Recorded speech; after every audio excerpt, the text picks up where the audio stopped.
How are we doing? Not so well, for a lot of reasons, I think. And some of them are perfectly plausible reasons. We've had a pandemic. It took us years to negotiate an exit, so a lot of years were wasted. But I think now, at the moment, we're in a position where the government is divided over what to do with Brexit. There are some people in the government who are sort of very interventionist. They like a big state. They want to see, levelling up funds sent to the north. There are others who are traditional conservatives.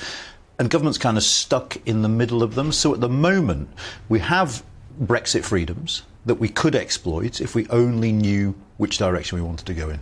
Which kind of sums up in my introduction, my monologue, when I said, I get the feeling this is a government that went for Brexit ultimately because politically they had no choice, but many of them didn't really, truly believe in it. Well, I'm not sure about that. I just think people believe different things from it. You know as well as anyone that amongst Leavers there were many different shades of opinion. People who wanted control but were happy with high levels of immigration, people who wanted control but wanted to lower immigration, people for whom it was purely about sovereignty and not about economics, and others who were quite radical on the economics. I think where the sovereignty and the immigration arguments came together was being in control of our borders. And what's happened since Brexit, with now over 50,000 people having crossed the channel in small boats, and with the ECHR intervening over the Rwanda policy, is people are saying this is not what we voted for. No, but in a sense, that's independent of Brexit, isn't it? I mean, the Brexit is the points-based immigration system that you were just talking to Vince about. And there it's very interesting, isn't it? Is what you have is a load more Indian IT specialists coming into the UK now. Now, you could say, and I think it's probably true, that's good for our economy. Would you rather have IT specialists or would you rather have fruit pickers? But it has changed the nature of our public policy quite significantly. And another thing that's changed that I think we shouldn't underestimate is the political debate about economics has changed.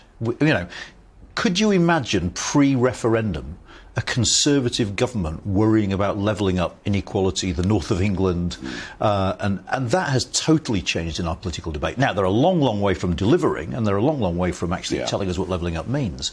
But I think the way our politics and the way Brexit's reshaped our politics in lots of ways. Fundamentally. Many of the old left-right divides have gone, and Vince Cable's party, the Liberal Democrats, they're getting something of a resurgence, perhaps in southern parts of the country. So I can see all of that. But economically, what are the economic things we could do to take advantage of Brexit? Well, economically, leave immigration, we've talked about that. We could have a new farming policy. I mean, God help us if we can't devise a better farming policy than the Common Agricultural Policy. And to be fair to particularly Michael Gove, we've taken some steps in that direction.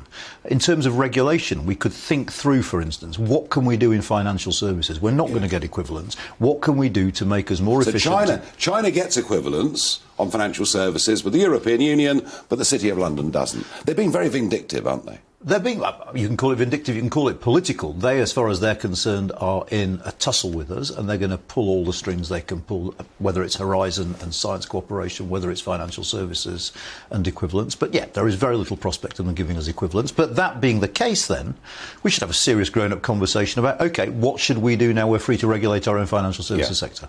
And that hasn't taken place. No, I mean, and financial services, and everyone bangs on about bankers' bonuses and all the rest of it, but financial services isn't just here in London, it's in every town in the country. Insurance industry, pension fund industry, and all the rest of it. And those damaging regulations, MiFID II, etc. We haven't lifted a finger, have we?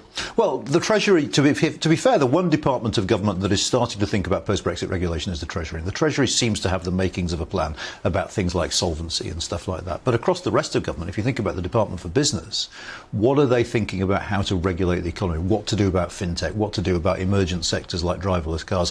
They're the areas where I think Brexit presents real opportunity for us to be quicker and better at regulating and get that inward investment.